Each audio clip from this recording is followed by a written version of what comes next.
Mga Sargaras, easterlies pa rin po nakaka-apekto po sa malaking bagay po ng ating bansa. Ito po yung mainit na hangin na nanggagaling po sa dagat Pasipiko.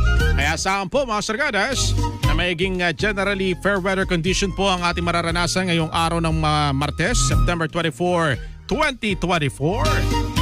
Hanggang magtatagal daw po ito hanggang Huwebes. At maganda rin po dyan mga Sargaras sa ating po Star FM Weather Center. Wala po tayo namamatang anumang sama ng panahon o low pressure area o pamumuo ng bagyo sa loob at labas po ng Philippine Area of Responsibility hanggang Huwebes po yan.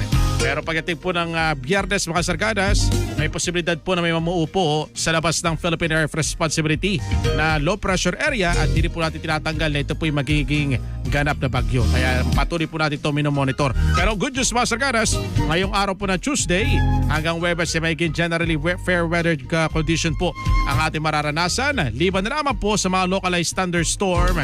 Ayan mga Sargaras na nagbibigay po sa atin ng biglaang pagulan na panandalian lamang mga Sargaras. Kaya asahan pa rin po natin yan sa hapon hanggang sa gabi. Samantala mga Sargaras, yan po ay wala rin po tayong gale warning.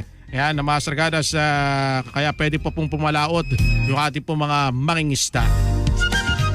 Samantala mga Sargaras, sumikat po si Haring Araw kanina 45 star minutes after 5 in the morning.